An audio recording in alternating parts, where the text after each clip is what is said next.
led by Alan Nadal. He likes to give the young drivers a chance. Yeah, he does. And 4.5 minutes remaining.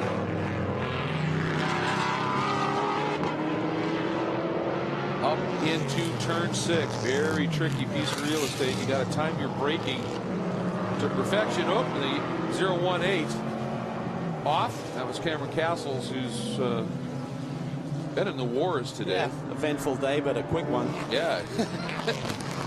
All right, here we go again. Aschenbach feeling the pressure. Courtney. Oh, look at him roll exit speed, Cal. Yeah. Zerati's working well.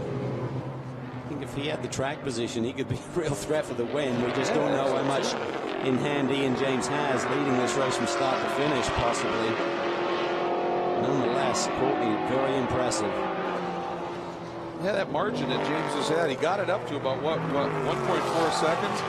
And then from then on, it's been between 1 to 1.4, 1.5. So you got to think he's managing things well here. For some reason, right there, you know, Courtney's so close, and then he just drifts back a little bit. Again, we're through the high-speed section of the racetrack where that aero comes into play a little bit. Like I said, not as much as the GT3 cars, but certainly will have some effect. He thought about trying to stick it down the inside of 14. A good run here. He's going to have a run on Aschenbach. Aschenbach's going to struggle here to keep him behind, I think. Immediately moves far right. That wasn't in response, so it's completely legal.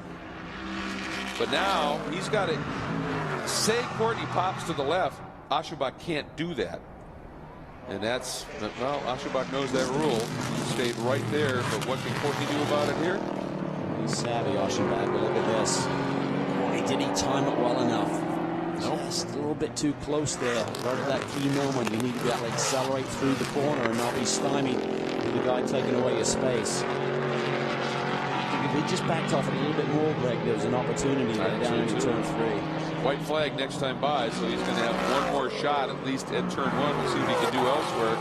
But you almost, you know Lawson Aschenbach, as savvy as he is, he's watching where Courtney is, and if Courtney starts to swing for the undercut, Lawson's just going to brake maybe a little bit, park him if he can.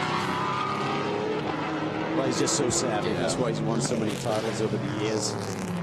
Just does it right, makes so few mistakes. We're getting a report that the 75 was Nicholas Barbado leading in touring car, that suddenly that engine is sounding perhaps a bit off song, and Cody Ellsworth is only about 3.5 seconds behind Barbado. Boy, the Cinderella story would be a great story. You just hope it doesn't happen that way. But Cody Ellsworth from pole, that would be a great story too. Very much so. For the sister car issue, but that was of the suspension nature, we believe. Right. Trying to listen here, see if we can pick up any.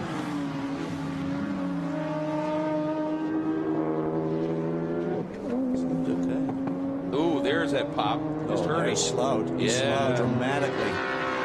Oh man, he's got an issue. Ellsworth is already by him. That was the car that just went through. Is Cody? Oh boy, he had this thing covered. A huge lead. Look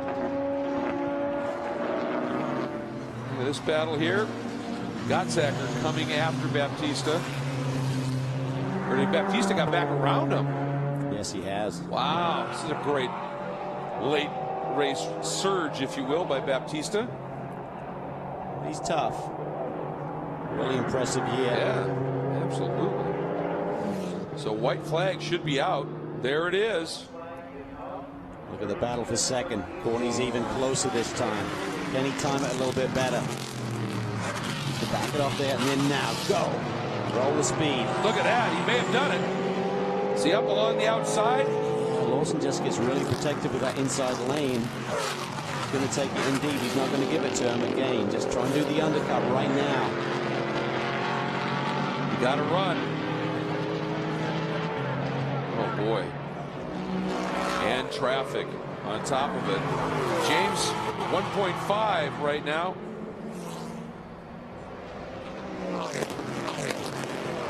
Courtney going to look for the inside down at the 5. It's in really super deep, but keeps it together and hits the marks.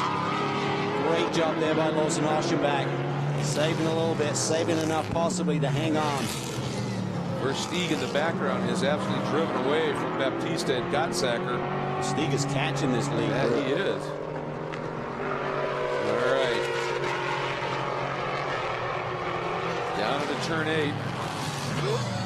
Oh, shit. I think if he had ABS, he'd be diving down the inside and just absolutely let the right. system take over. Yellow flag out there. It's probably for the 75 car that was slowed.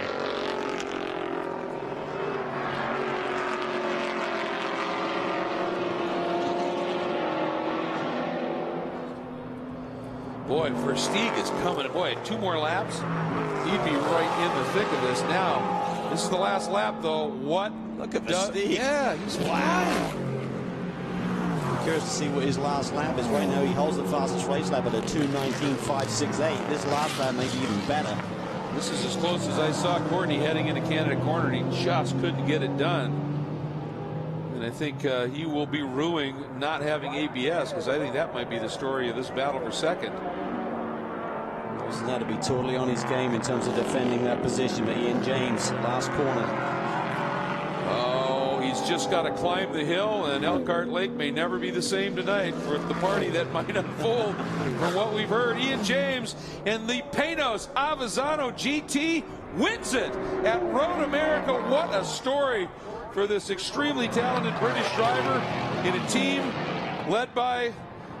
created by an American and led by a German. Well, I'll tell you, it's an international effort for Panos Motorsports, and what a day they have. And for Josh, what a great birthday present. One of the key crew members on that team. What a story. Aschenbach hangs on for huge, valuable points in second. And look at this battle. This is, I think, for the lead and the win in A. There was a touch. What happens at the line? Who gets there first? They definitely were rubbing up the hill. I'm going to have to look. That's it. Stavely over Kurtz, but what a touch. And there right behind them is the 111 Cody Ellsworth from pole, drop back to about 3rd or 4th, and comes back with a win. Look at the fist pump. He is elated. This is an invitational week, and they're not racing for points in touring car. They're racing just to be able to say, I won at Road America. Yeah, that's pretty cool. What a racetrack to come with no real big picture on the line. It's all about just having fun and winning a race. Great job, Cody. Absolutely. Now let's take a look for that AM battle. The GTSA up to top. Oh, look at that. That was wild. Wow. Kurtz went airborne, body work flying. Ooh, that might be reviewed. And Ellsworth just hit the brakes and enough of this. That might be reviewed, I think, huh? That was a pretty aggressive move, and I don't know necessarily that Stavely moved on him or whatever.